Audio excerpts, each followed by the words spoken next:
Salam, salam sejahtera, salam dalam Tuhan kita Yesus Kristus. Saudara-saudara yang kekasih dalam Tuhan, tentu kita tahu bersama bahwa Allah itu sangat membenci orang-orang yang bersikap atau bertingkah laku congkak atau sombong. Kalau Allah membenci orang-orang yang sombong, maka harus apa yang kita lakukan? Rendah hati. Dalam kitab Raja-Raja bahwa Salomo ini memiliki 1000 istri, termasuk dengan 700 gundiknya. Apalagi yang kurang, dari secara harta beliau ini hidup melimpah kekayaannya. Salomo punya kesempatan untuk sombong, Salomo punya kesempatan untuk bermegah, Salomo punya kesempatan untuk berlaku congkak. Kenapa? Karena dia punya segalanya. Tetapi dibalik daripada itu, kita boleh petik suatu pembelajaran yang cukup luar biasa yang dilakukan oleh Salomo. Sekalipun dibalik daripada segala kemegahannya, ia ingin menunjukkan kerendahan hati, bahwa dia tahu berdasarkan Amsal 16 ayat 18, kecongkakan mendahului kehancuran dan tinggi hati mendahului kejatuhan. Dan ini yang Salomo ingin memberitahukan bagi kita sekalian, agar menjadi satu teladan agar kita tidak congkak dan rendah hati, sebagaimana dikatakan dalam Galatia 2 ayat 20a. Namun aku hidup, tetapi bukan lagi aku sendiri yang hidup, melainkan Kristus yang hidup di dalam aku. Nah, saudara-saudaraku yang kekasih dalam Tuhan, ini adalah merupakan salah satu wujud kerendahan hati Paulus ingin menunjukkan kepada jemaat di Galatia, bahwa sekalipun secara latar belakang bahwa Paulus ini adalah orang yang disegani, bahkan dia seorang ahli filsafat pada saat itu, dia sangat disegani pada masanya pada saat itu, saudara-saudara.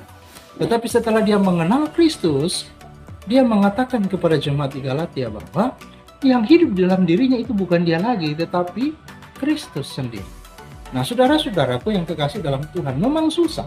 Orang kalau tidak mengenal Kristus, jangan kita pernah berharap bahwa dia akan memiliki yang namanya rendah hati. Tidak akan. Jadi hanya orang di dalam Kristuslah yang bisa menerapkan sebuah sistem namanya rendah hati. Sebagaimana kita bisa belajar kepada Paulus ini. Dia katakan bahwa yang hidup sekarang bukan dia lagi, tetapi Kristus yang ada di dalam dia.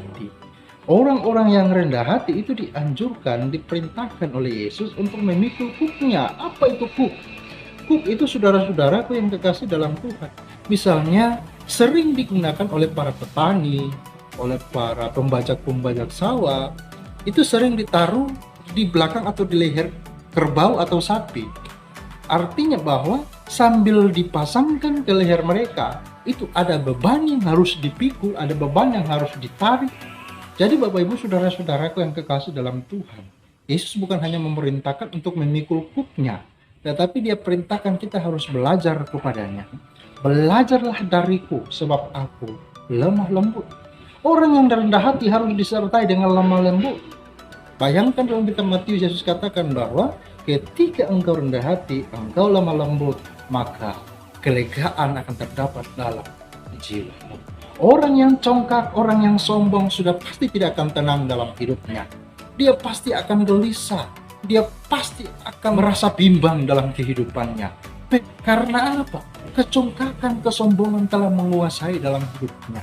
Alkitab berkata, hanya orang yang rendah hati dalam Kristus, hanya orang yang melakukan teladan Kristus, dia akan memperoleh kelegaan di dalam jiwanya. Jadi Bapak Ibu Saudara yang kekasih dalam Tuhan, saya mengajak, marilah ketika kita ingin memperoleh satu kelegaan di dalam jiwa kita, kuncinya hanya satu. Jangan congkak, jangan sombong, berlaku lemah lembut, rendah hati, maka kelegaan itu akan terjadi di dalam jiwa kita. Dan tentunya itu berasal dari Tuhan. Bapak Ibu Saudara-saudara yang kekasih dalam Tuhan, dan saya mau katakan bahwa memang definisi sombong ini bisa dikaitkan dari berbagai. Tetapi di sini saya katakan, saudara, jabatanmu tidak menjamin orang akan menghargaimu, ya. Kedudukanmu tidak akan bisa menjamin bahwa orang-orang akan menghargaimu. Saya pernah satu kali kebetulan kami membangun sekolah dan posisi saya di situ sebagai wakil kepala sekolah. Kebetulan gedung kami itu belum dipajang lampu. Ya, tiba-tiba si kepala sekolah ini memerintahkan ada seorang untuk memasang instalasi di dalam sekolah itu. Saya datang, saya lihat kelas, saya keluar, saya tanya ke si bapak itu, ya, Bapak mau pasang lampu ya?" Lalu tiba-tiba dia tanya ke saya, "Kamu siapa?" Gitu. Tiba-tiba dia mengejek-ngejek saya, marah-marah kepada saya tanpa alasan. Lalu dia katakan, "Pak, saya di sini sebagai wakil kepala sekolah." Dengan pikiran bahwa ketika saya menyatakan posisi saya, dia akan reda. Ketika saya menyatakan posisi saya, dia akan berdiam. Tetapi tidak, justru semakin jadi-jadi dia kepada saya secara membabi buta. Dari sini saudara saya belajar. Ternyata jabatan apapun yang kita miliki, baik apapun itu mau jadi presiden kah, kita belum ada pada titik aman. Kita pasti akan selalu dicela, dimarah, dan lain sebagainya. Maka kita jangan sombong. Tetaplah berlaku rendah hati apapun itu yang kita peroleh, jabatan apapun itu. Jadi saudara-saudaraku yang kekasih dalam Tuhan, kuncinya walaupun kita dihadapkan dengan berbagai persoalan, dihadapkan dengan berbagai sorotan, dihadapkan dengan berbagai masalah, kuncinya ketika kita rendah hati, kita akan mampu mengatasi semua itu. Jadi saudara-saudaraku yang kekasih dalam Tuhan, ketika misalnya kalau kita diperhadapkan dengan masalah-masalah yang saya katakan tadi, lalu kita menghadapinya dengan cara tinggi hati, dengan cara congkak, perkelahian terjadi di situ, saudara. Maka kuncinya lawan daripada itu adalah rendah hati. Karena sebagaimana itu adalah merupakan salah satu perintah yang diamanatkan oleh Allah kepada kita semua. Nah, saudara-saudaraku yang kekasih dalam Tuhan, memang hidup rendah hati tidak mudah. Memang hidup rendah hati itu tidak gampang. Tetapi bersama Kristus kita dijaminkan untuk bisa melalui semua itu. Dalam kitab Yakobus berkata bahwa setiap pencobaan yang kita alami adalah merupakan pencobaan biasa. Artinya bahwa Tuhan menguji kita tidak melebihi batas takaran kemampuan kita. Artinya bahwa setiap ujian yang datang itu kita diberi kemampuan oleh Tuhan untuk menghadapinya. Ingat saudara, jabatanmu, posisimu tidak menjamin engkau aman dalam kehidupan di dunia ini.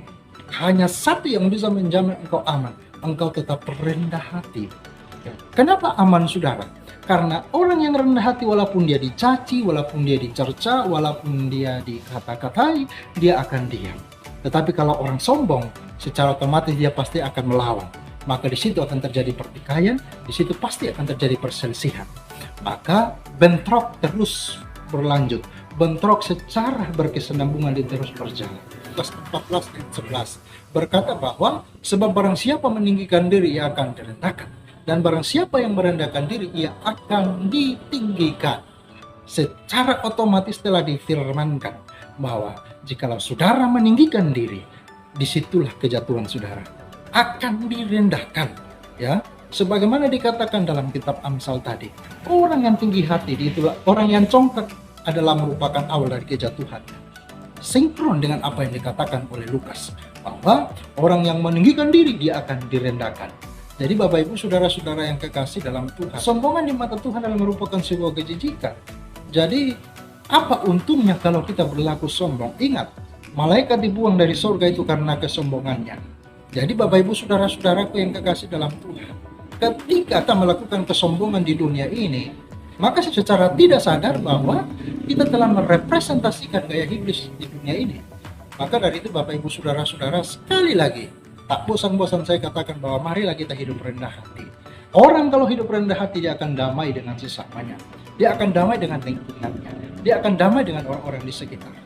Itu adalah kunci. Walaupun sekali-kali saudara kita akan diperhadapkan dengan namanya kekecewaan, dengan namanya kesulitan hidup.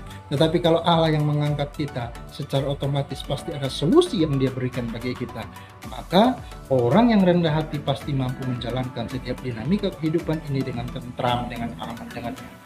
Nah, saudara yang kekasih dalam Tuhan, Amsal 16 ayat 5 berkata, setiap orang yang tinggi hati adalah kekejian bagi Tuhan. Sungguh ia tidak akan luput dari hukuman. Jadi saudara-saudaraku yang kekasih dalam Tuhan, kesimpulannya saya mau katakan bahwa kerendahan hati adalah merupakan pintu masuk untuk kita bisa memperoleh kasih karunia Allah. Sementara tinggi hati adalah merupakan kejatuhan, bahkan puncaknya di penghukuman. Jadi saudara-saudaraku yang kekasih dalam Tuhan, ini adalah merupakan kalimat sepele, mungkin dianggap biasa bagi orang-orang yang Kristen yang mendengar saat ini.